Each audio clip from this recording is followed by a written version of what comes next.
Hi there, we're looking at all the different Millennium Falcons that Hot Wheels has put out so far. So you can see that it's the Millennium Falcons, they're always obviously the same shape, but there's sort of different editions.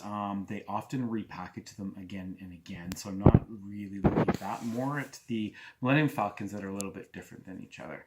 So we can kind of start with the original trilogy Hot Wheels one here. You can see this would probably one of the early releases.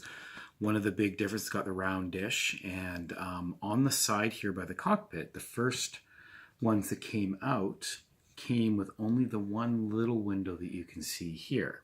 They corrected that in a later edition of essentially the same ship with no other differences in the casting, except on the windows here, they had the two there and the two there. So 4 little windows versus only the 2 on the one that first came out. And they came with the little flight navigator that Hot Wheels originally released, which was changed a little bit later on.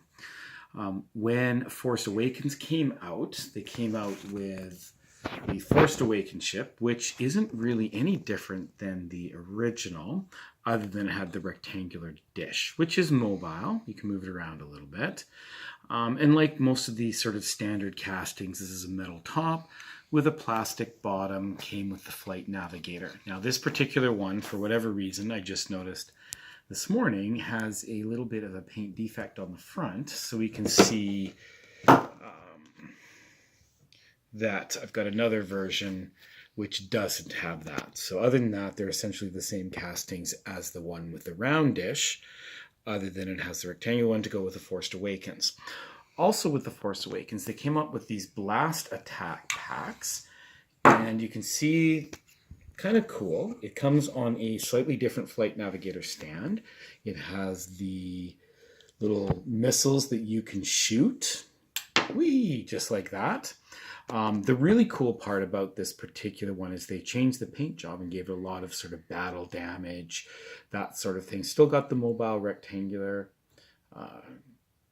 antenna, but a neat little device with the optional blast attack comes with a little stand.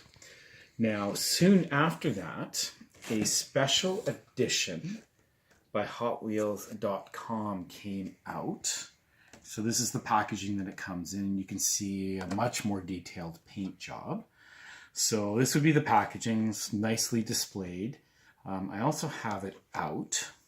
Now the nice thing about this particular one is it does have a little bit more of a deluxe stand, which I think certainly is an improvement over the Flight Navigator, which was never my favorite. Much better detail with the paint job. This is an entirely die-cast model. So both the top die-cast like the other ones, but underneath is also die-cast, and they've done a much sort of detailed paint on both the bottom and the top, whereas the standard one that you buy for the $5 to $6 off the rack doesn't have it. So this one right now is on clearance at HotWheelCollectors.com, so you can get that at a good discounted price. Since then, they've come out with a couple of other ones. This is the Millennium Falcon from Return of the Jedi. You can see really the only difference again is the dish, because that seems to be what Hot Wheels likes to change. In this particular case, the dish has been broken right off. Now this came as a set, so you had to buy sort of a little setup and stuff to get this special edition with the broken dish. At the same time, they came out with a painted original round dish gold Millennium Falcon, and I left it in the packaging because, let's be honest, it's probably not the best representation of the Millennium Falcon, because I'm pretty sure they're not going to actually have a real gold one. So, but just to make sure that I had all of the different ones, I went with that. Now, since then, The Last Jedi and the Solo movie has come out, and in the Solo movie, so this is supposed to be the depiction of the original Millennium Falcon. You've got the dish flush with the top. You've got a pretty good paint job. We got the blue, much less battle damage than sort of the Millennium Falcon that we've come to know. You've got the nice clean panels covering everything.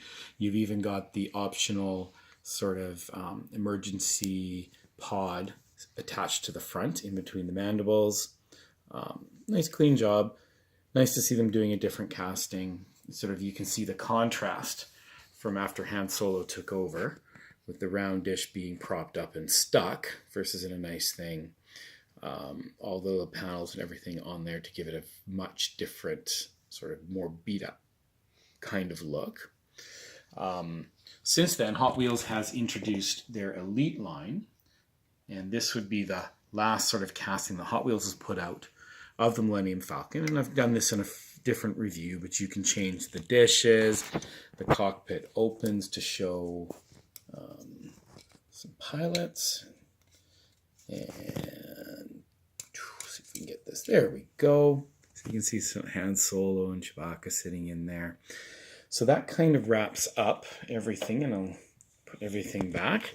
But that is your summary of all the Millennium Falcons that I certainly know of that have come out by Hot Wheels to date. Thanks for watching.